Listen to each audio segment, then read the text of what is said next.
Hello everyone, good morning to all of you. Today in this video, I am going to teach you how to read the newspaper and learn English words easily. Let's get started. Alarming shift. Alarming का मतलब होता है चिंताजनक. Alarming का मतलब होता है चिंताजनक. शिफ्ट मतलब बदलाव. Alarming shift. नेक्स्ट है the US government and free speech rights. आज का जो बात करेंगे यूएस गवर्नमेंट की और फ्री स्पीच राइट की. Donald Trump's executive overreach calls for judicial interventions. Intervention का मतलब होता है हस्तक्षेप, जो बीच में बात करना या बीच में काम करना इंटरवेंशंस होता है. Donald Trump's executives overreach calls for judicial intervention. Donald Trump प्रशासन के अतिक्रमणकारी कदम पर लगाम लगाने के लिए एक न्यायिक हस्तक्षेप की ज़रूरत है. नेक्स्ट है सेक्रेटरी ऑफ स्टेट मैक्रो रूबियो हैज़ कन्फर्म. इन्होंने कन्फर्म किया है. सेक्रेटरी ऑफ स्टेट मैक्रो रूबियो हैज़ कन्फर्म. यहाँ पे प्रेजेंट परफेक्ट यूज़ किया हुआ है. प्रेजेंट परफेक्ट में दो ही हेल्पिंग वर्ब होती है, हैव और हैज़, प्लस वर्ब हम लिखते हैं थर्ड फॉर्म में. तो कन्फर्म यहाँ पर थर्ड फॉर्म में है. सेक्रेटरी ऑफ स्टेट मैक्रो Rubio has confirm that there is an ongoing programme. यहाँ पे प्रोग्राम चल रही है. ऑनगोइंग मतलब चल रही है. There is an ongoing programme in the United States. United States में एक प्रोग्राम चल रही है to revoke the visas of foreign students who are taking activities that are counter to our national interest to our foreign policy. Counter मतलब यहाँ पे विरोध करना. तो ये जो प्रोग्राम चल रही है, क्यों चल रही है? रिवोक. रिवोक मतलब रद्द करना, कैंसिल करना कह सकते हैं वीज़ास को. किसके? फॉरेन स्टूडेंट्स को. जो बाहर से आते हैं वो फॉरेन स्टूडेंट्स कहलाते हैं. Who are taking activities that counter to our national interest. हमारे हित, हमारे फॉरेन पॉलिसी पर जो विरोध करते हैं उन पर ये वीज़ास रद्द करना है. नेक्स्ट है रिपोर्ट सजेस्ट. रिपोर्ट ने दिखाता है या रिपोर्ट से पता चलता है that several 100 visas have been revoked. इस रिपोर्ट से पता चलता है कि 100 वीज़ास मतलब सैकड़ों, 100 वीज़ास रद्द कर दिए गए हैं. यहाँ पे पैसिव वॉइस में यूज़ किया हुआ है हैव बीन प्लस V3. तो पैसिव वॉइस में यूज़ किया हुआ है. Which include those held by Indian students. यहाँ पे शामिल है इंडियन स्टूडेंट्स भी. नेक्स्ट है these reports also indicate that US government is using surveillance of social media activity as a basis for this revocation. These reports इस खबरों से इस बात का भी संकेत देता है या संकेत मिलती है. These reports also indicate that US government ने यूज़ कर रहे हैं सर्विलेंस मतलब एक निगरानी कह सकते हैं, निगरानी करना ऑफ सोशल मीडिया एक्टिविटी पर as a basis for this revocation. Revocation मतलब होता है कैंसलेशन. नेक्स्ट है Mr Rubio also referenced the more troubling aspects of the Gaza war protest. Rubio ने गाजा युद्ध के खिलाफ होने वाले विरोध प्रदर्शन से के ज़्यादा परेशान करने वाले पहलुओं को भी जिक्र किया है. Mr. Rubio also referenced the more traveling aspects of the Gaza war protest. Jewish students were reportedly harassed. यहाँ पे Jewish students को भी परेशान किया है, हरास्ट किया है। और यूनिवर्सिटी बिल्डिंग्स वेयर ऑक्युपाइड, यहाँ पे यूनिवर्सिटी को भी कब्जा कर लिया गया है। यूनिवर्सिटी बिल्डिंग्स वेयर ऑक्युपाइड, यहाँ पर भी हमारे पैसिव वॉइस यूज़ किया हुआ है। कैसे पता करेंगे? क्योंकि बिल्डिंग आपने खुद से एक्शन नहीं किया है, किसी और ने कब्जा किया है, तो हेल्पिंग वर्ब प्लस V3 लगती है। ऑक्युपाइड यहाँ पे V3 है। नेक्स्ट देखते हैं। इन हिज व्यू, इनके विचार से, if an action would justify, if an action would justify deny A visa at the application stage. Application stage मतलब जो आवेदन के स्तर पर, एप्लीकेशन स्टेज मतलब आवेदन के स्तर पर वीज़ा देने से इनकार करने को उचित ठहराती है। If an action would justify denying मतलब इनकार करना, visa at the application stage, it is grounds for revocation after issuance. It is ground मतलब कुछ रद्द करने का आधार है। It is grounds for revocation मतलब भी रद्द या कैंसलेशन है।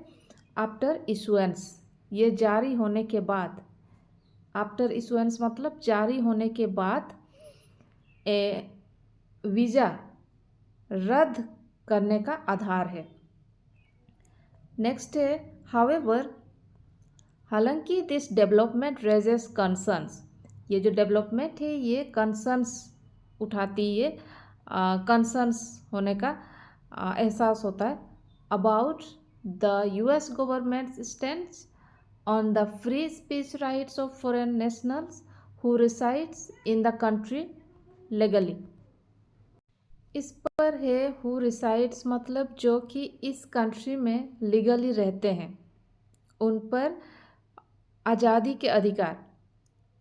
फ्री स्पीच मतलब स्पीच देने का अधिकार को, आज़ादी के अधिकार को लेकर US गवर्नमेंट के सरकार के रुख के बारे में चिंता पैदा करता है। नेक्स्ट है, not all those affected by this visas revocations have been disruptive. इस वीज़ा निस्तीकरणों से प्रभावित सभी लोग विघटनकारी प्रवृत्ति वाले नहीं है। नॉट ऑल दोज अफेक्टेड, सभी अफेक्टेड नहीं है बाय दिस वीज़ास रिवोकेशन, इस रिवोकेशन से, कैंसलेशन से हर कोई अफेक्ट नहीं हुए। The right to free speech is enriched मतलब निहित है, शामिल है। The right to free speech is enriched in the first amendment to the US constitution. US constitution के फर्स्ट अमेंडमेंट में, पहले संशोधन में ये निहित है, right to free speech. Next है, ऑल्दो द अमेंडमेंट एक्सप्लिसिटली मतलब स्पष्ट रूप से। Although the amendment explicitly restricts, इसको रेस्ट्रिक्ट करती है कांग्रेस को फ्रॉम कटेलिंग स्पीच। कटेलिंग मतलब भी रोक लगाना, मतलब इस स्पीच देने पर रोक लगाने से रोकता है, रोक लगाने से रोकता है। Although the amendment explicitly restricts Congress from curtailing speech, it has long been interpreted broadly, लेकिन लंबे समय से इसकी व्यापक व्याख्या की जाती रही है। इट प्रोटेक्ट्स, ये बचाती है या रक्षा करता है। It protects people not just citizens, सिर्फ सिटीजन्स को ही नहीं बचाता है, लोगों को भी रक्षा करता है। दो द डिस्टिंक्शन मतलब अंतर, may have been less defined at the time of its writing. इसके राइटिंग के समय पर, इसके लिखे जाने के समय इस अंतर को कम डिफाइन किया, लेस डिफाइन, कम डिफाइन किया गया होगा। Though the distinction may have been less defined at the time of its writing. Next है whether this right extends to foreign national legally present in the US remains a grey area. Grey area मतलब जो स्पष्ट रूप से नहीं दिखता है, ये ग्रे एरिया में है। यह अधिकार संयुक्त राज्य अमेरिका में कानूनी रूप से मौजूद विदेशी नागरिक पर भी लागू होता है या नहीं। वेदर दिस राइट्स एक्सटेंड, जबकि ये राइट्स ये लागू होता है या नहीं, लेकिन ये ग्रे एरिया में अभी भी है। Whether this rights extends to foreign national legally present in the US remains a grey area. Next है वेरियस लॉज, विभिन्न कानून from those of the late 18th century to more recent regulation concerning the impact on US foreign policy have placed limits on such expression। 18th century के late कह सकते हैं, बहुत late के अमेरिकी विदेशी नीति पर प्रभाव से संबंधित हाल के नियम तक ने किस किस्म की अभिव्यक्ति पर बंदियों लगाई है। फ्रॉम दोज द लेट, इससे, फ्रॉम मतलब से, from those of the late 18th century to more recent regulation, more recent अभी रेगुलेशन तक, the impact on US foreign policy have placed limits, limits किया गया है, इसको रेस्ट्रिक्शन लगाया गया है on such expression. Next yet, फिर भी हिस्टोरिकली, ऐतिहासिक रूप से, foreign students have often been vocal critics of US domestic and foreign policies without facing punitive action। punitive action मतलब होता है दंड, punitive मतलब दंड होता है, विदाउट लिखा हुआ है तो बिना किसी दंड के, बिना किसी दंड के इस पॉलिसी को, डोमेस्टिक एंड फॉरेन पॉलिसी को उन्होंने क्रिटिक्स किया है। क्रिटिक्स मतलब बुराई किए हैं, वोकल मतलब मुंह से बुराई किए हैं। Yet historically, foreign students have often been vocal critics of US domestic foreign policies without facing punitive action। Next, and university administrations have generally defended मतलब बचाना कह सकते हैं, the free speech rights, इस free speech rights को बचाव किया है of students and academics को। University administrations have generally defended the free speech rights of students and academics। Despite its imperfection के बावजूद, despite its imperfections, both historic such as the internment of Japanese American during the Second World War, ongoing such as systemic racial inequalities, racial मतलब जैसे कि काला और गोरा में जो भेदभाव होती है वो inequalities है, inequalities मतलब असमानता। The US has been beacon of liberal values of due process। Next है this principles admire around the world, पूरी वर्ल्ड में एडमायर किया है, मतलब उसको सराहा जाते हैं कह सकते हैं। These are principles admire around the world often more than its material wealth. Material wealth मतलब जो हमारे भौतिक धन होता है, एंड प्रोफेशनल अपॉर्चुनिटीज,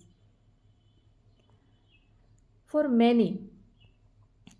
मैनी मतलब बहुत लोगों की नज़र में इट इज़ द कमिटमेंट, ये कमिटमेंट है to values such as free speech that makes the US exceptional, ये जो कि अमेरिका को असाधारण बनाती है, एक्सेप्शनल बनाती है।